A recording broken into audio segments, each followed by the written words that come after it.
At ngayon sa ating pangunahing balita, ICI is dead.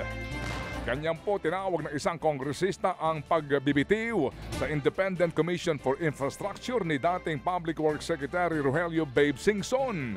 Dumalo si Singson sa live streaming ng mga pagdinig ng ICI kahapon. Pero siya pala'y nagbitiw na sa kanyang posisyon. Ayon po kay ICI Chairman Andres Reyes Jr., hanggang December 15 lang daw si Singson sa komisyon. Pero ito po'y depende po daw sa palasyo. Health reasons ang dahilan ng kanyang resignation pero wala pa pong napipisil kung sino ang ipapalit sa kanya. Kabaliktaran niyan ng sinasabi po ni House Senior Deputy Minority Leader at Caloocan City Congressman Edgar Erice. Dahil daw sa pagbibitiw ni Singson ay patay na ang ICI. Nakatext daw ni Erice si Singson at sinabing siya'y dismayado sa kakulangan umano ng suporta ng Malacanang sa ICI.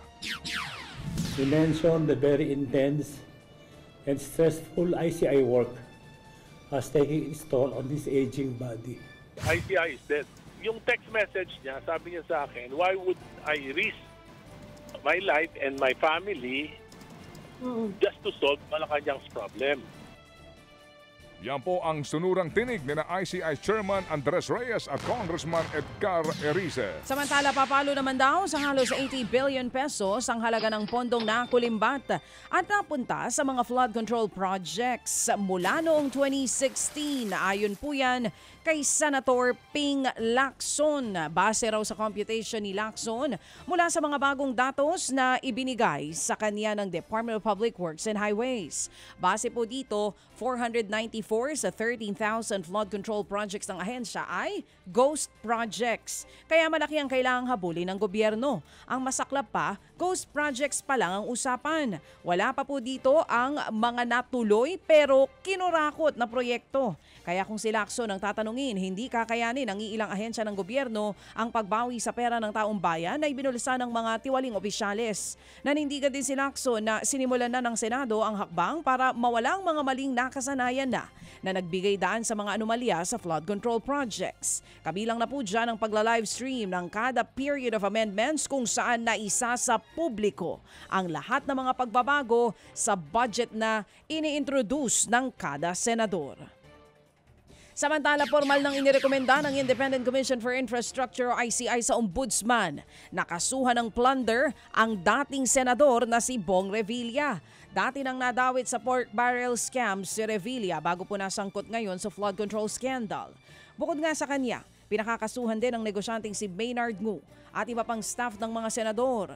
Posible silang maharap sa kasong direct or indirect bribery, corruption of public officials o corruption of public officials, plunder at kasong administratibo. Nadawit si Revilla sa isyu po dahil sa testimonya ni dating DPWH Undersecretary Roberto Bernardo na siyang nagbunyag noon na naghati daw siya ng 125 million pesos na kickback kay Revilla sa Cavite noon pang taong 2024.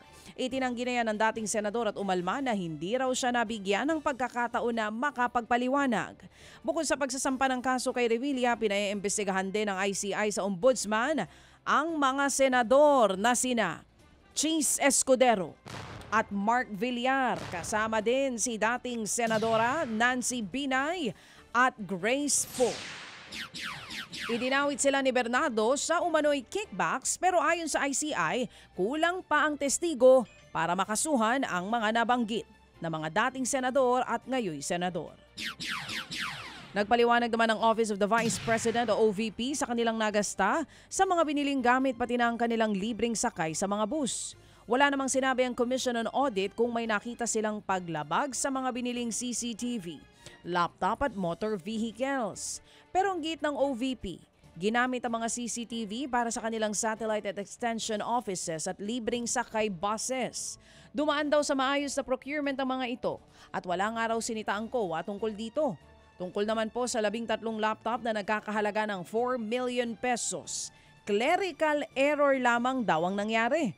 Imbis sa mga laptop, ang dapat daw na nakalagay sa report ay 12 donated photocopying machines na worth 3.8 million pesos at isang desktop o desktop computer worth 92,000 pesos.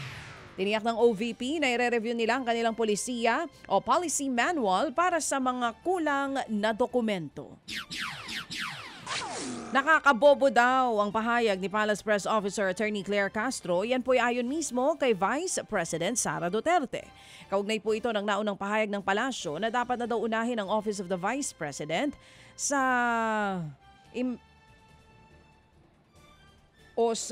tensyon po ni VP Sara na labanan daw ang mga sakim sa administrasyon. Ang gid po ng bise, nakakahiya si Castro sa tuwing magsasalita ito. Buwelta naman ni Yusek Castro kaya ayaw ni VP Sara na makinig sa palasyo ang publiko dahil namumulat daw ang publiko sa katotohanan. Kung hindi raw sa palasyo makikinig ang mga tao, dapat daw ba ay sa mga kaalyado ng bise na nagpapakalat umano ng maling impormasyon. Ginawang halimbawa dyan ni Castro ang pagsasabi ni VP Sara na nasa maayos daw na pangangalaga ang pondo ng OVP. Bagay na pinasinungalingan naman daw ng Commission on Audit. Huwag na natin i-carry kung ano yung sinasabi niya. Kasi unang-una, wala naman siyang maayos na sinasabi. Nakakabobo ng tao yung kanyang sinasabi. At saka pangalawa, nagdadala yun ng kahihiyan. Lalong-lalo na kapag nagsasalita siya na nandun yung seal ng Office of the President. Kasi nakikita yun ng buong mundo. Yan nga po ang tinig ni Vice President Sara Duterte. Mga kapatid, brothers and sisters, saan ka pa? Dito na tayo sa totoo. Dito na tayo sa True FM. Mga kapatid, mag-subscribe and follow po kayo sa social media accounts ng True Network PH. Yan po kami, hanapin nyo lang True Network PH, Facebook, Instagram, YouTube, TikTok, and podcast. Mapa Apple or Spotify man yan, mahahanap nyo kami. Lahat ng mga napapanood at napapakinggan nyo po sa programa, nasa social media accounts namin yan. So paano mga kapatid? See you sa social media! Dito tayo sa